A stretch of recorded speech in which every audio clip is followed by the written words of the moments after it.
Hello, everyone.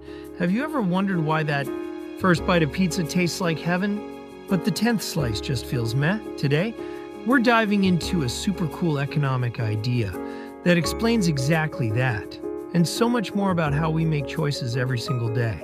This isn't just some boring textbook stuff. Understanding this concept will literally change how you see your own decisions about everything you buy, eat, and even experience. Get ready for a mind-blowing journey into the core of human satisfaction. This powerful idea is called the law of diminishing marginal utility. It's a foundational principle in microeconomics that helps us understand why we value things differently as we consume more of them. It might sound complicated, but trust me, it's actually very intuitive and relatable to our everyday lives. So, let's break it down together, step by step, in a way that's easy to grasp. First, let's talk about the big picture. What is utility? In economics, utility simply means the satisfaction or happiness you get from consuming a good or a service. Think about anything you enjoy: a delicious meal, a new gadget, a fun experience. The pleasure or benefit you receive from it, that's its utility to you. Now, let's introduce the concept of marginal utility.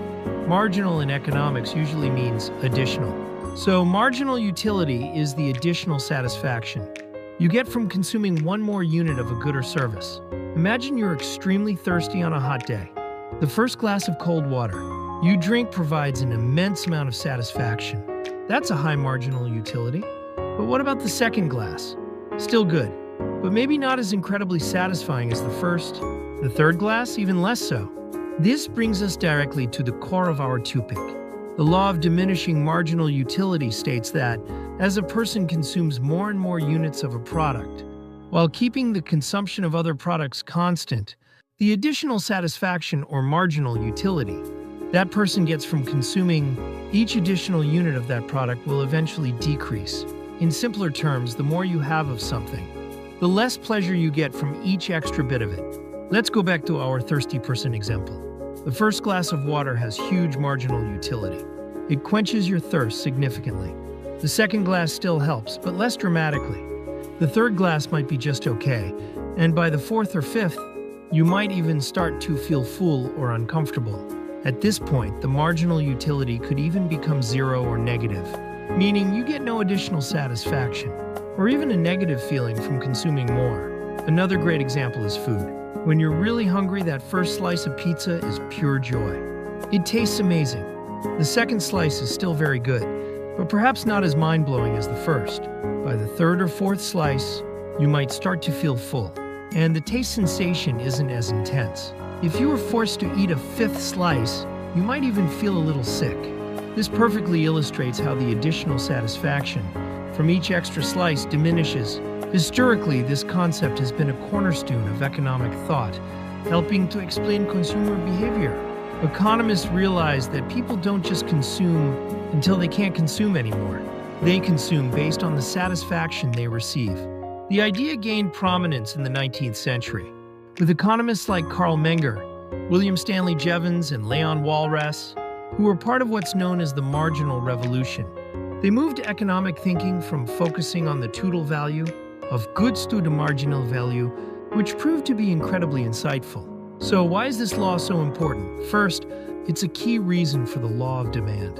The law of demand states that as the price of a good decreases, the quantity demanded increases. Why? Because as the price drops, consumers are willing to buy more units.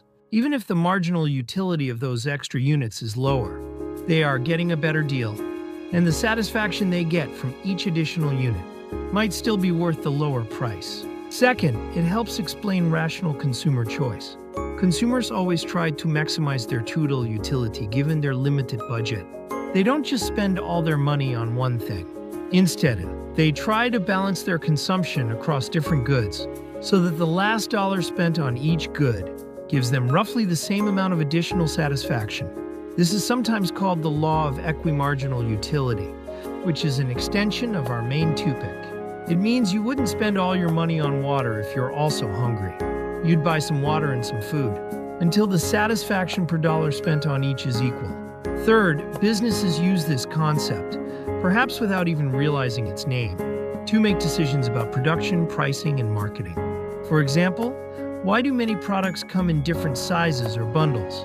Companies know that the marginal utility of additional units decreases, so they might offer discounts for bulk purchases to encourage more consumption, even though the consumer's per unit sat is lower.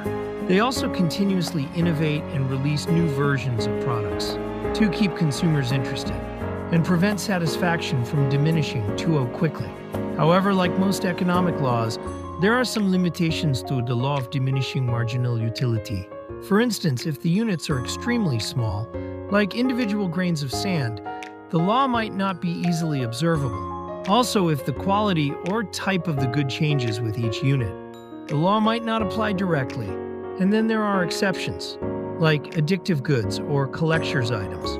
For a collector, each additional item might actually increase their satisfaction, at least up to a certain point, because it completes a set or adds significant value to their collection. Similarly, for an addictive substance, the desire and perceived utility might even increase with consumption, at least in the short term. Despite these nuances, the law of diminishing marginal utility remains a powerful tool for understanding human behavior and economic decisions. It reveals that our desire for things isn't infinite, and that our satisfaction from consuming goods tends to level off and even decline over time.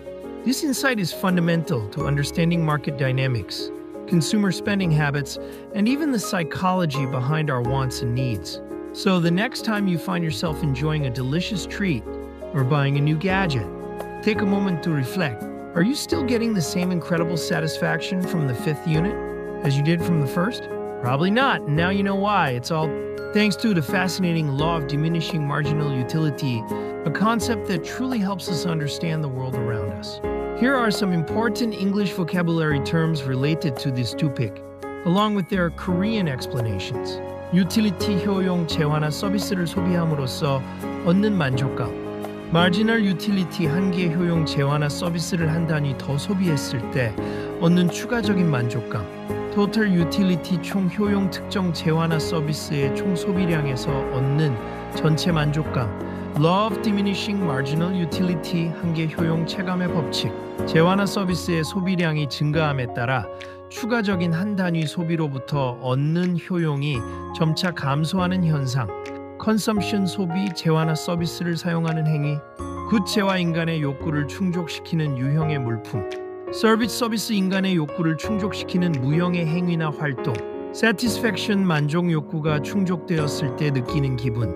Want 욕구 특정 재화나 서비스를 얻고자 하는 바람. Need 필요 생존이나 기본적인 생활을 위해 필수적인 것. Consumer 소비자 재화나 서비스를 소비하는 사람. Preference 선호 다른 것보다 특정 재화나 서비스를 더 좋아하는 경향. Choice 선택 여러 대안 중에서 하나를 고르는 행위. 대만 수요 특정 가격 수준에서 소비자들이 구매하고자 하는 재화나 서비스의 양. 부채 예산 일정 기간 동안 예상되는 수입과 지출의 계획. 프라이스 가격 재화나 서비스를 얻기 위해 지불해야 하는 가치. Rational choice 합리적인 선택 주어진 조건에서 효용을 극대화하려는 선택. Utility maximization 효용 극대화 제한된 자원 내에서 가장 큰 만족을 얻으려는 목표. Indifference curve 무차별 곡선 소비자에게 동일한 효용을 주는 두 재화의 조합을 나타낸 곡선.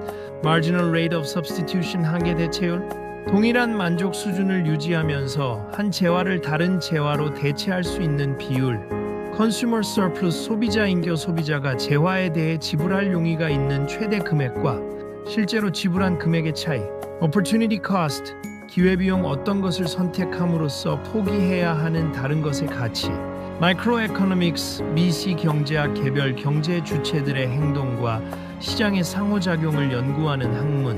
Law of Demand 수요 법칙 다른 요인이 일정할 때 가격이 상승하면 수요량이 감소하고 가격이 하락하면 수요량이 증가하는 현상.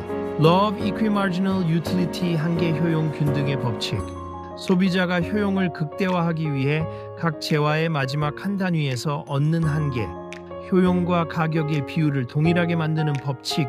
Economic Decision Making 경제적 의사결정 제한된 자원으로 최대의 만족을 얻기 위한 선택 과정. Behavioral Economics 행동 경제학 심리학적 통찰을 경제학에 적용하여 인간의 비합리적 의사결정을 연구하는 학문. 마켓 시장 재화나 서비스가 교환되는 장소나 시스템, 밸류 가치 재화나 서비스의 중요성 또는 효용, 프로핏 이윤 수입에서 비용을 뺀 나머지 금액, 펑션 함수 하나의 변수가 다른 변수에 의존하는 관계, 마지널 애널리시스 한계 분석 어떤 행위를 한 단위 추가했을 때 얻는 이득과 비용을 비교하는 분석, 출배 곡선 좌표 평면상에 그려진 구부러진 선, 슬로프의 기울기 곡선이나 직선의 가파른 정도를 나타내는 값, 엘라스티시티 탄력성 하나의 변수가 변할 때 다른 변수가 반응하는 정도, 바리애블의 변수값이 변할 수 있는 요소, 옵티미제이션 최적화 가장 효율적이거나 바람직한 결과를 얻는 과정, 프로덕션 생산 재화나 서비스를 만드는 활동, 마케팅 제품이나 서비스를 고객에게 알리고 판매하는 활동, 탁세이션 세금 국가나 지방자치단체가 거두어 들이는 돈, 웰페어 복지 국민의 안녕과 행복을 보장하는 사회 제도, 레디스트리뷰션 재분배 소득이나 부를 다시 분배하는 정책, subjective value 주관적 가치 개인의 경험이나 선호에 따라 달라지는 가치, objective value 객관적 가치 개인의 판단과 상관없이 존재하는 가치, positive marginal utility 긍정적 한계 효용 추가 소비로부터 만족감이 증가하는 상태, negative marginal utility 부정적 한계 효용 추가 소비로부터 만족감이 감소하거나 불쾌감이 드는 상태, zero marginal utility 제로의 한계 효용 추가 소비로부터 아무런 만족감도 불쾌감도 느끼지 않는 상태, 블리스 포인트 포만점 더 이상 소비해도 추가적인 만족이 없는 상태, 디미니싱 점감 점차 감소하는 현상, 토탈 세티스팩션 총 만족 전체적인 만족감